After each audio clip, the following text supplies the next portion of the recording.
behalf of the host country, I want to express a warm welcome to all the delegates who are present here in Romania on this very special occasion.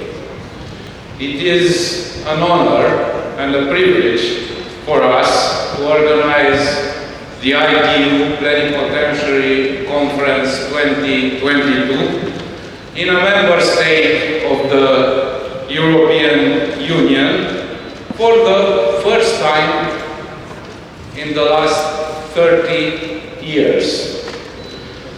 I must confess my special connection to this conference ever since I was the head of Romanian regulator, ANCOM.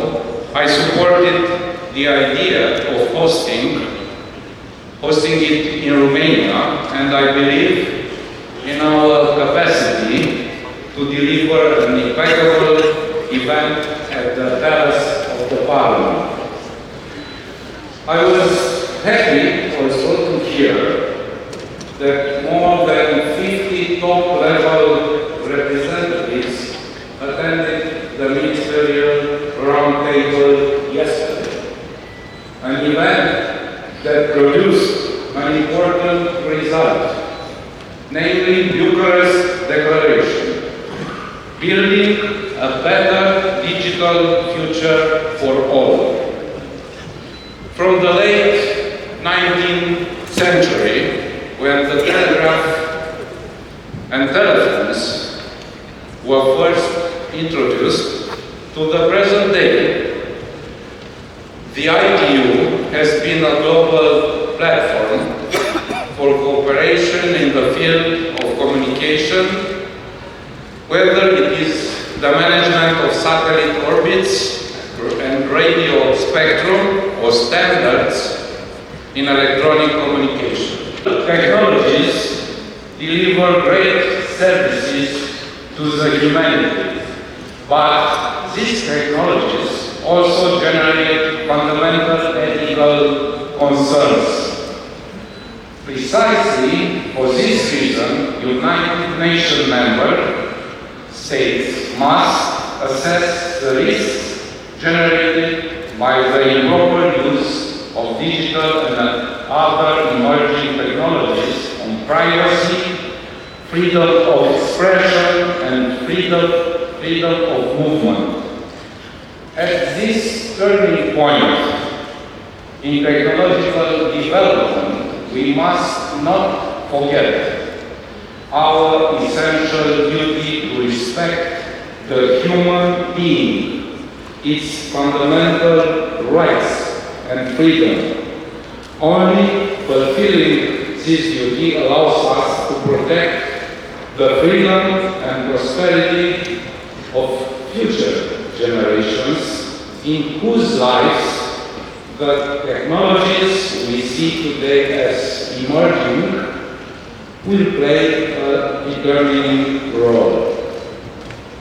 Thanks to the coherent public policies led by NCID and ANCOM, Romania enjoys a very favorable environment for the development of electronic communications. We pride ourselves on our specialist IT workforce. Romania occupies leading positions in all global statistics of digital development. 85% of fixed internet connections allow download speeds of at least 100 megabytes per second. However, we are aware that our efforts to develop this area must continue. We consider the further development of digital public services, connectivity, cybersecurity, and digital skills. To this end, we committed to spend 1.8 billion euros for Romania's digital development, the most significant financial contribution included in the National Recovery and Resilience Plan. The conference takes place in an international context marked by major challenges for the United Nations mandate: international peace and security, sustainable development, and human rights. From this perspective, the ITU Plenipotentiary Conference 2022 provides the framework for adopting decisions based on the principle of international law, the foundation of the United Nations Charter. And I wish to reaffirm Romania's commitment to achieving the objectives of the Connect 2030 agenda. Excellencies, ministers and ambassadors, head of delegations, dear friends, ladies and gentlemen, how wonderful it is to see you all here today. We are grateful to all of you for making this trip despite the COVID-19 pandemic and global geopolitical situation. Welcome to the ITU Plenipotentiary Conference 2022.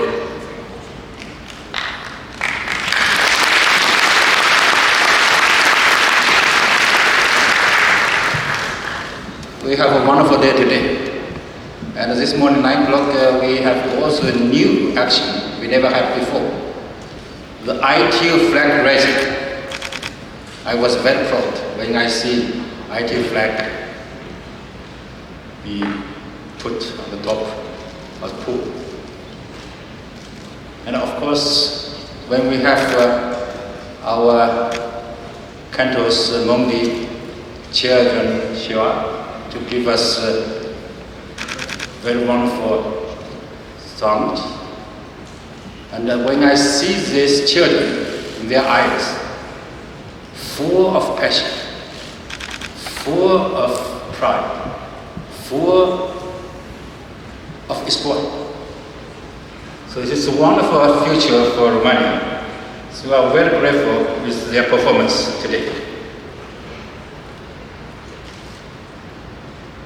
It is fitting that Vice Prime Minister Sorin welcomed our conference, as he was the right person who came to PP18 4 years ago to present the invitation of Romania to host PP 2022.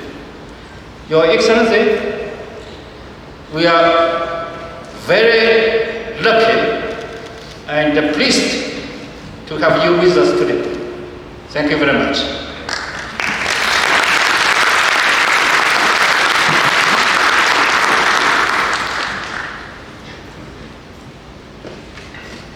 I can say Romania hosted made a marvelous, tremendous effort to have all facilities be ready before we start today.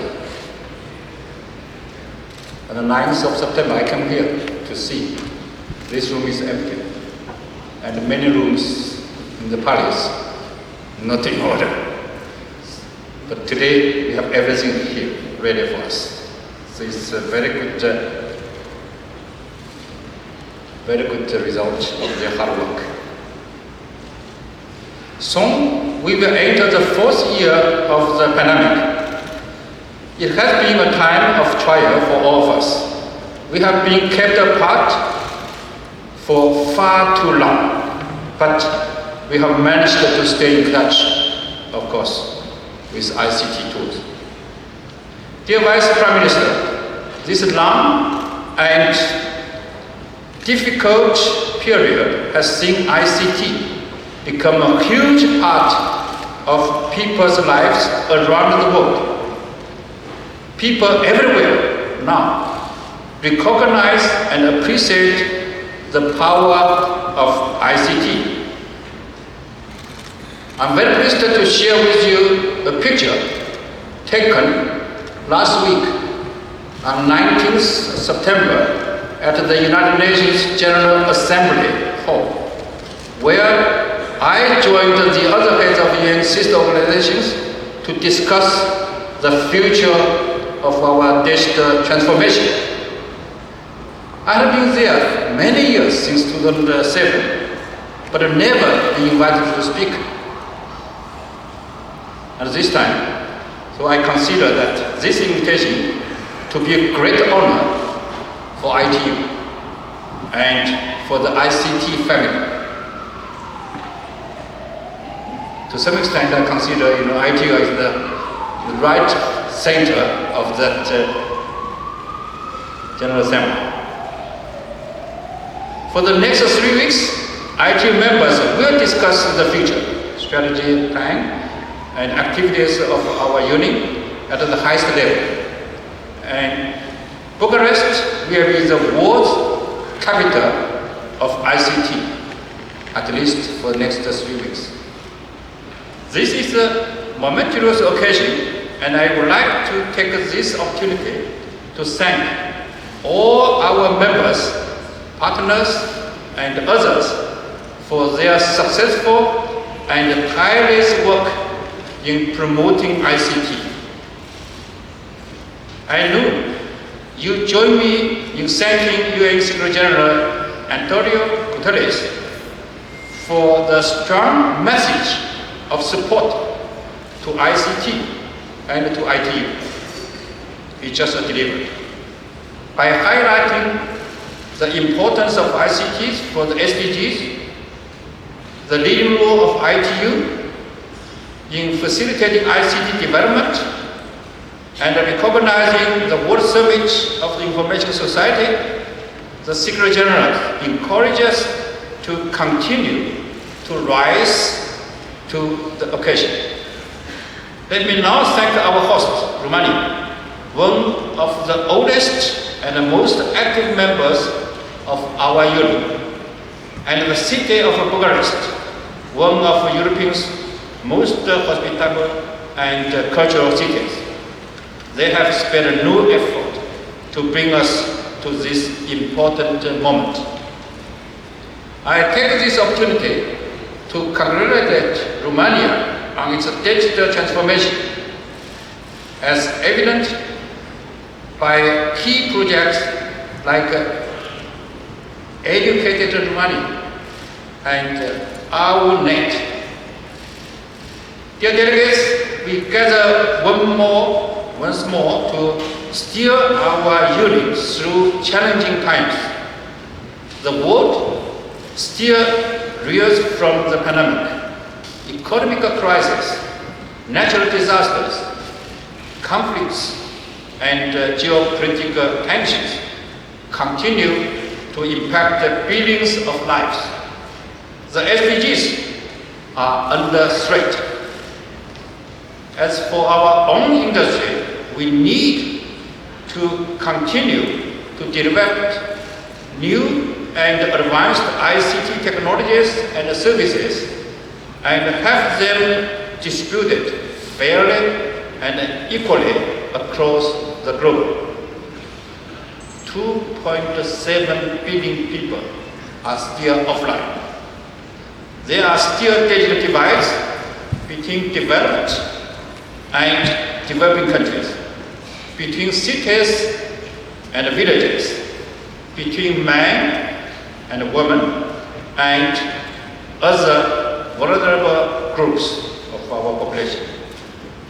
We need to work hard to bring them online as fast as we can, with the firm belief that ICTs can help everywhere. So, ladies and gentlemen, equitable access to ICTs is not just a moral responsibility, It is essential for global prosperity and sustainability. We have a lot of work ahead of us. Let us continue to work together in the service of human development. Let us renew our commitment to all those we serve, all the people whose lives are transformed by ICTs. Let's get to work building a better digital future for all. We thank Romania for hosting us and wish them a bright digital future. I wish you all a successful Plenary Conference 2022. Thank you.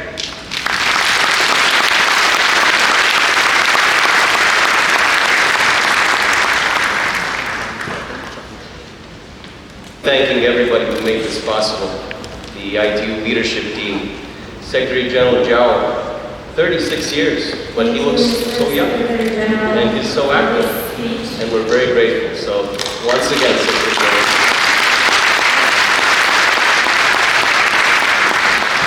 we congratulate all the countries and all the candidates for their hard-fought campaigns. And speaking of campaigns, let me remind you that Romania is also running.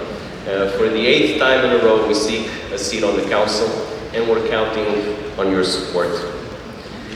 It's true that the world is old, and ITU is old.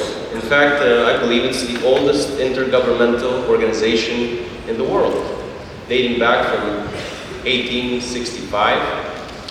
But it also deals with the world's newest challenges, while still facing the old: poverty, disease, hunger, and war itself. Romania joined a year after the ITU was established. And the world was very, very different back then. The telegraph had been invented only a couple of decades before, in 1844. In 1876, the telephone. 1901, the radio. In 1971, the first email was sent. In 1973, the first mobile phone. 1974, the first personal computer. 1983, January 1st, the birthday of the internet. 1991, the first website. 1994, the first smartphone. And over the past 2 decades, the pace of change has shocked us all. And it includes social media networks, and online streaming, and advanced wearable technology, and virtual reality, and cloud computing. And in 2017, the best Go player in the world was an artificial intelligence program. This is the world we live in today. And it's normal to feel overwhelmed by the pace of innovation, but also blessed that we can be here to discuss it, to debate it, to decide what we'll do further, and how we answer the difficult questions that lie before us. What is the balance between freedom and security? What are the boundaries of artificial intelligence? How do we make sure that nobody is indeed left behind? How do we connect the 2.7 billion people that to this day have never ever been online? And how do we prepare the future generations, the kids you saw here earlier on stage? How do we prepare them for the future of work? Now, yesterday we passed the Bucharest Declaration, and I'm very thankful for all your support. We think it's an important moment because it talks about the basic principles that will make this work. Connecting and uniting. Connecting and uniting. It's the mission of the ITU, and it involves both adopting new technologies, but also preparing all the citizens of the planet to use them. The future for sure will be more digital, but it is not by default better, as technologies are morally neutral, and it is in our hands how we will use them. To conclude, I think there are 3 key ingredients to this success, to answer these difficult questions. And the first one is partnership. Partnership between states, nations, but also partnership with the private sector and civil society, working together, hand in hand. The second is a sense of responsibility. In fact, the ITU, I think, is tremendously important because it essentially writes out our future. How do we want that future to look like? But you know what they say, to whom much is given, much will be required. And so, please look around you today. Look around you now and realize the burden of responsibility that comes with your mission in this amazing organization. It is indeed about how our children will live their lives and their children, generations to come. Last but not least, there's a sense of altruism that is needed to make this work. 150 years ago, a great Romanian was born. He's not that well known around the world, but he did something incredible. He managed to lift off the ground a self-propelled monoplane for the first time in the history of humanity. His name, Traian Vuia. And he did leave us with a memorable quote. Asked how he was able to succeed. And he said, "I work not for my own glory, but for the glory of humankind." As you face the difficult questions and decisions over the next days and weeks here in Bucharest, please keep that in mind. We wish you lots of success.